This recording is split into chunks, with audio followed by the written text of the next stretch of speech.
Welcome creative new activity. আবারও একটা নতুন ভিডিও নিয়ে চলে এসেছি। আর এখানে আমি চিকেনের কাজ করা দুটো ব্লাউজ নিয়েছি, যাদের দুটো ব্লাউজেরই কিন্তু বডিটা টাইট আছে।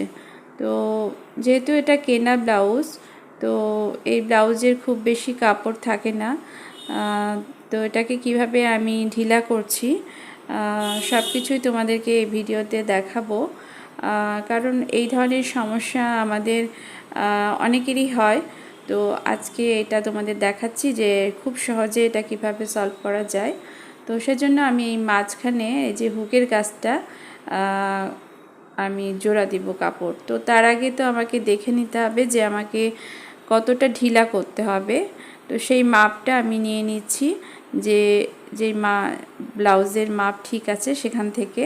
তো আমি দেখে নিলাম মোটামুটি 1.5 থেকে 2 আঙ্গুল মতো চওড়া করলেই হয়ে যাবে। তো আমি এই যে মাঝখানে যে হুকের জায়গাটা আছে এখানটা খুলে নিচ্ছি প্রথমে, কারণ এইখানেই আমি কাপড় জোড়া দিয়ে যতটা আমার ঢিলা করতে হবে সেই কাপড়টা জোড়া দিয়ে বডিটা ঠিক করার চেষ্টা করব। তো প্রথমে সেজন্য আমাকে হুকের এই যাবতীয় যে সেলাইটা আছে আর এখানে যে কাপড়টা আছে সবই খুলে নিব দুই দিকের।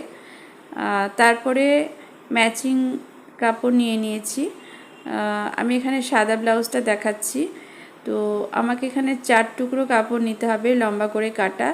এই যে যেই জায়গাতে আমি খুলেছি যে ধারগুলো, সেই ধারের লম্বা অনুযায়ী আর চওড়াটা যতটা তোমার ঢিলা করতে হবে সেই মাপ অনুযায়ী আমি এই কাপড়টা নিয়ে নিয়েছি। আর দুই ধারেই আমি এটা সেলাই করে দিব। তো দেখো, এই একবার জোড়া দেওয়ার পরে আমি আবার দুটো টুকরো কাপড় নিয়েছি, আবার দুই ধারে সেলাই করব, জোড়া দিব। তো এখানে হয়তো তোমাদের প্রশ্ন হতে পারে দুইবার করে কেন জোড়া দিচ্ছি, একবার জোড়া দিলে কেন হবে না?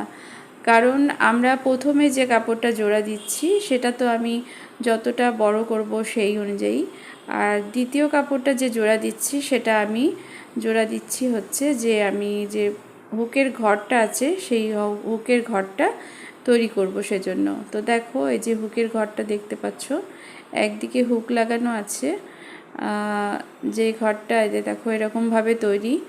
তো তোমরা যদি খুব বেশি ভালো সেলাই না জানো তারাও এটা করে নিতে পারো। তো দেখো, এই যে হুকের ঘরটার জন্য আমি যে সেলাই বরাবর পুরোটা আমি এটাকে মুড়ে দিলাম, তারপরে পেছন দিকে হালকা একটু মুড়ে নিয়ে এটা হেম সেলাই করে দিব। তো এভাবেই যতটা পুরোটা সেলাই বরাবর আমি এভাবে ভাঁজ করে নিচ্ছি সুন্দর করে, পুরোটাই আমি এভাবে মুড়ে নিয়েছি। তারপরে পেছন দিকে হালকা একটু মুড়ে নিয়ে হেম সেলাই করে নিব। এখানে মেশিনের সেলাই লাগে না। যদি তোমরা তোমাদের ব্লাউজ দেখো তাহলে বুঝতে পারবে। তো এই ধারটা আমি এভাবে সেলাই করে নিব, আর অন্য দিকটা যেদিকে আমি ঘাট তৈরি করব, হুকের ঘাটটা, সেই দিকটা আমি যেরকমভাবে দেখো যে কাপড়টা নিয়েছি সেটা একটুখানি আরেকটু বড় নেওয়া যেতে পারতো, তবে এই যে দেখো একটু বাড়তি রেখেছি।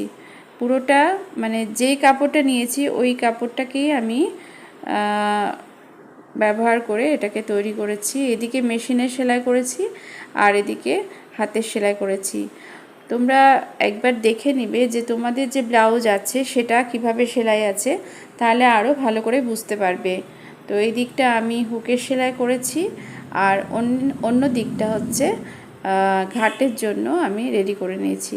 এই ঘাটের দিকের কাপড়টা কিন্তু একটু বাড়তি থাকে, বাড়ানো থাকে, কারণ হুকটা এর উপরে এসে লাগে, তো সেই জন্য।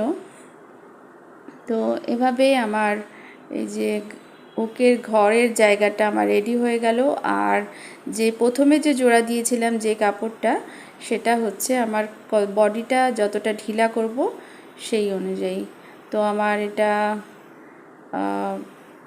ব্লাউজের বডিটা ঢিলা করাও হয়ে গেল। তো দেখে নাও একবার যে মোটামুটি ঠিক হয়েছে কি না দুই দিকের মাপটা। আর সেজন্য আমি পুরনো যে ব্লাউজটা আছে সেটা দিয়েও মেপে দেখে নিব আমার এই ব্লাউজটার মাপটা ঠিক হয়েছে কিনা। তো দেখো একদম ঠিক হয়ে গেছে, একদম যেই সাইজের আমার লাগবে তো ততটাই ঢিলা করে ফেলেছি। আর এই যে দেখো আমার যে সেলাইগুলো খোলার সময় নিচের যে সেলাইগুলো আছে সেগুলোকে খুলেছিলাম, তো সেগুলোকে এবার ঠিক করে নিতে হবে। গলার দিকে যে কাপড়টা আছে সেটা একটু বড় করে আছে, তো সেটাকে আমি সুন্দর করে কেটে নিয়ে গলার কাপড়ে মানে গলার যে পাইপিংটা আছে সেটা লাগিয়ে নিব, দিয়ে আবার ঠিক করে নিতে হবে। তো এইগুলো একটু করে নিতে হবে। এই যে দেখো যে পাইপিংগুলো আছে সেগুলোকে আরেকটু বড় করে কাপড় মানে কিছুটা কাপড় কেটে নিয়ে এগুলো জোড়া দিয়ে এগুলোকে আবার হেম সেলাই করে নিতে হবে। তো এই নিচেও একই রকমভাবে জোড়া দিয়ে এটা করে নিতে হবে। তো আমি এখানে প্রথমে জোড়া দিয়ে নিব, দিয়ে তোমাদের দেখাচ্ছি। এই দেখো কিছুটা কাপড় আমাকে একই মাপের কেটে নিতে হবে, আর এই জোড়া দিয়ে নিয়ে নিচটা এভাবে মুড়ে নিয়ে সেলাই করে নিতে হবে। এটা যা ছিল সেটাকে যাতে আবার রেডি করা হয় সেই জন্য। তো এইভাবে এটা ফিনিশিং করতে হবে ব্লাউজটাকে আবার পুনরায় একই অবস্থায় আনার জন্য। তো এভাবে সব কিছু হয়ে গেছে। আচ্ছা, উপরের দিকটা আমি যে ব্লাউজের যে উপরের গলার দিকটা আছে সেখানেও হেম সেলাই করে নিব, আর নিচের দিকটাও কিন্তু হেম সেলাই করে নিব। সাধারণত আমরা দেখবে ব্লাউজের যে গলার যে পাইপিংটা আছে সেটা আমরা হেম সেলাই করি, নিচের কোমরের কাছে যেটা আছে সেটাও আমরা হেম সেলাই করে নিই। তো সব কিছু করে নিয়ে আমি ব্লাউজটাকে রেডি করে নিলাম। তো দেখো এখন একদম বোঝা যাচ্ছে না, যেহেতু এখানে ম্যাচিং কাপড় একদম সাদার সঙ্গে সাদা ম্যাচ করে আমি এটা করেছি, তো দেখতে একদমই অড লাগছে না।